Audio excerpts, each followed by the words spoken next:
Ibrani pasal 12. Nasihat supaya bertekun dalam iman. Karena kita mempunyai banyak saksi bagaikan awan yang mengelilingi kita, marilah kita menanggalkan semua beban dan dosa yang begitu merintangi kita dan berlomba dengan tekun dalam perlombaan yang diwajibkan bagi kita.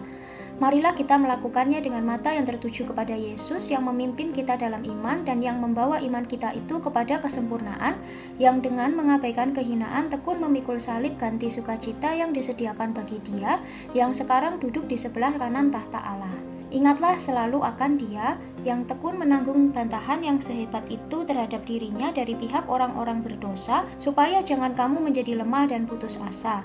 Dalam pergumulan kamu melawan dosa, kamu belum sampai mencucurkan darah. Dan sudah lupakah kamu akan nasihat yang berbicara kepada kamu seperti kepada anak-anak? Hai anakku, janganlah anggap enteng didikan Tuhan dan janganlah putus asa apabila engkau diperingatkannya.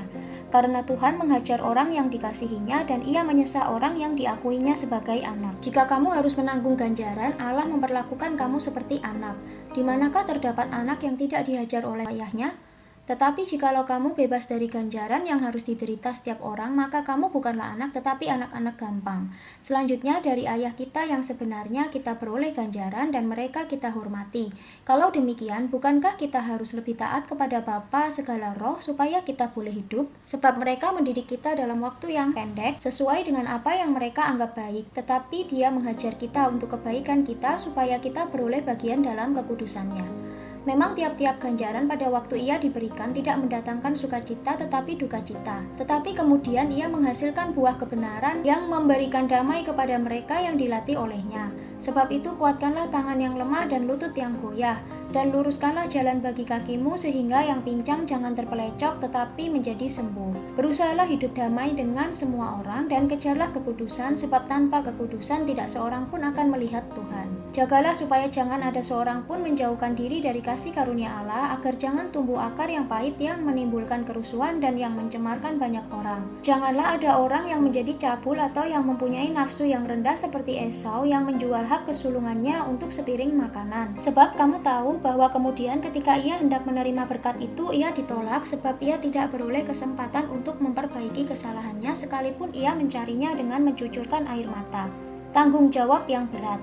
Sebab kamu tidak datang kepada gunung yang dapat disentuh dan api yang menyala-nyala, kepada kekelaman, kegelapan, dan angin badai, kepada bunyi sangkakala dan bunyi suara yang membuat mereka yang mendengarnya memohon supaya jangan lagi berbicara kepada mereka, sebab mereka tidak tahan mendengar perintah ini.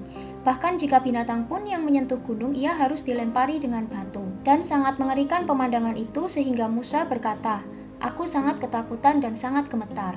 Tetapi kamu sudah datang ke Bukit Sion, ke kota Allah yang hidup, Yerusalem surgawi, dan kepada beribu-ribu malaikat suatu kumpulan yang meriah, dan kepada jemaat anak-anak sulung yang namanya terdaftar di sorga, dan kepada Allah yang menghakimi semua orang, dan kepada roh-roh orang-orang benar yang telah menjadi sempurna, dan kepada Yesus, pengantara perjanjian baru, dan kepada darah pemercikan yang berbicara lebih kuat daripada darah Habel. Jagalah supaya kamu jangan menolak Dia yang berfirman. Sebab jikalau mereka yang menolak Dia yang menyampaikan firman Allah di bumi tidak luput, apalagi kita jika kita berpaling dari Dia yang berbicara dari sorga. Waktu itu suaranya menggoncangkan bumi, tetapi sekarang Ia memberikan janji. Satu kali lagi aku akan menggoncangkan bukan hanya bumi saja, melainkan langit juga. Ungkapan satu kali lagi menunjuk kepada perubahan pada apa yang dapat digoncangkan, karena Ia dijadikan supaya tinggal tetap apa yang tidak tergoncangkan. Jadi karena kita menerima kerajaan yang tidak tergoncangkan, marilah kita mengucap syukur dan beribadah kepada Allah menurut cara yang berkenan kepadanya dengan hormat dan takut. Sebab Allah kita adalah api yang menghanguskan.